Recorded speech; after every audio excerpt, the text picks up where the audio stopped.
Hey, what's up, family?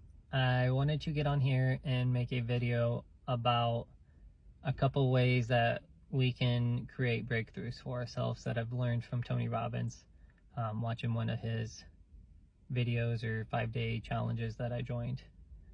And obviously, if you guys haven't noticed, I've got I shouldn't say I got my ear pierced, but I did go get an earring and put an earring back in my ear because it's been a while since I've had one, but I don't know, something in me felt like going and getting that done.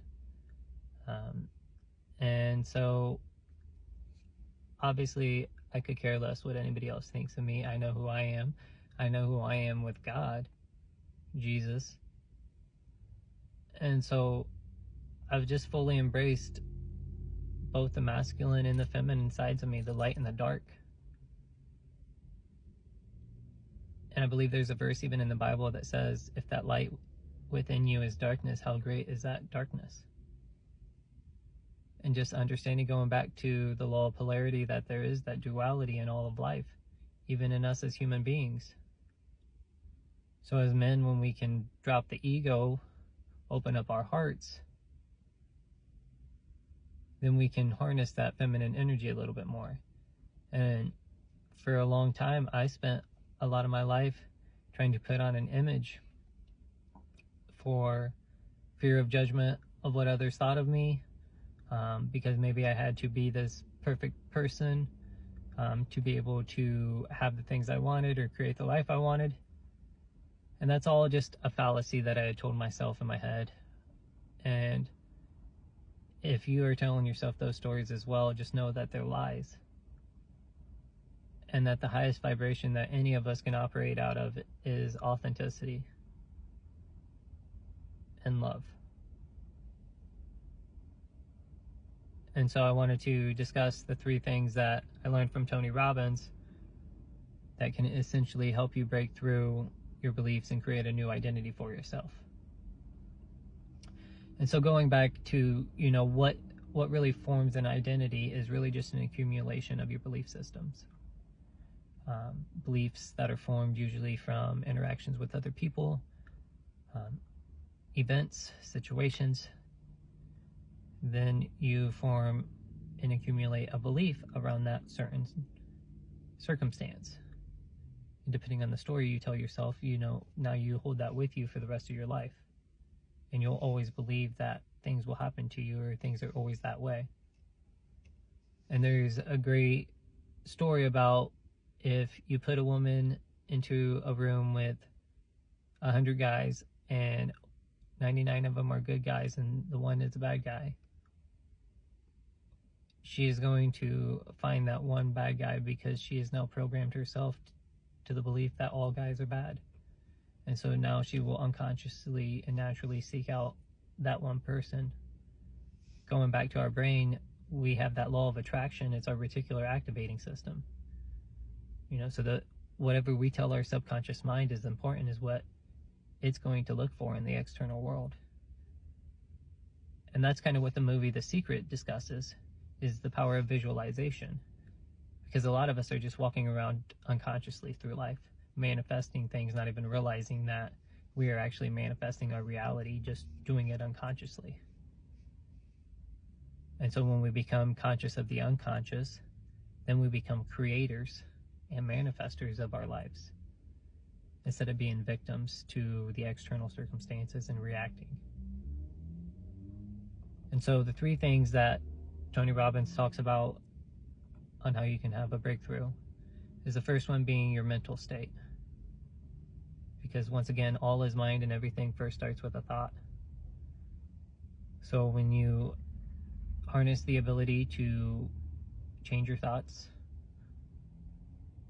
that is true power, because then you can instantly flip from negative thinking into a positive thinking, which then is going to cultivate different emotions for your body.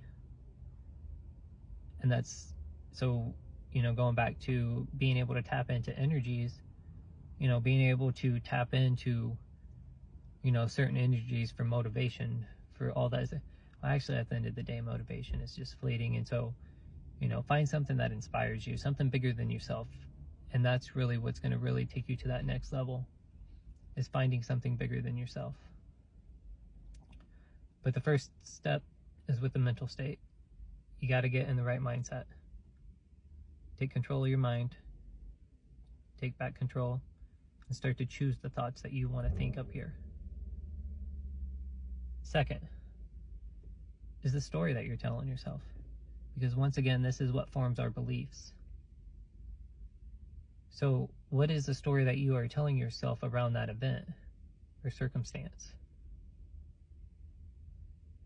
When that event happened to you as a child, one great thing I heard is that, life does happen for us, and not everything is fair and not necessarily our fault. But it is our responsibility to deal with that, to heal from that. So that way we're not passing it on to our children, to the next generation. And that, when we change the story, then you can start to change how you react when that situation arises again. Because a lot of us, we are living in the past so much, we get stuck because we have this trauma, so to say, because we're living in the past, because when something happened to us as a child, we did not feel safe and we did not have a safe environment to go to. So what we've done is we've buried that so far in the back of our heads that we run from it, and that we're scared to actually face those fears. And another acronym I think of as fear is face everything and rise. It's time to stop running from our demons and then face them head on. That is the only way that we are going to be able to find the light inside. So, 3 is the strategy, or that taking action. So once again, going back to the laws of the universe, we know that everything starts with a thought, but once again, we have to have the law of action.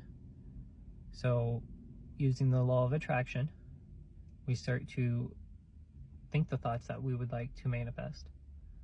We start to experience those emotions as if it's already happened, because once again, time doesn't exist and God exists outside of time, so it's already happened for him. You just have to let him know what you want. So experience it as if it's already happened, because it has,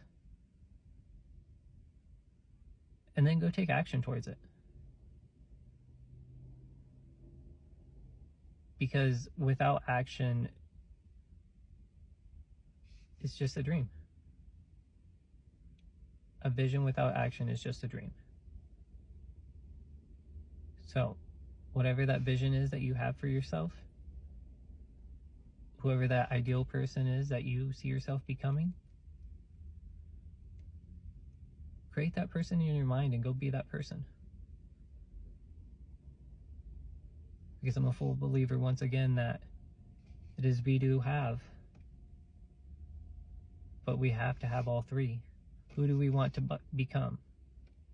Okay, what are the things that we have to do in order to have those things? It's not just, we can't just become that person and have those things. We have to take action. And going back to our identity, when you've done something so long, when I say it, I can't remember who it was now, but your identity is formed through the repetitive actions of what you do.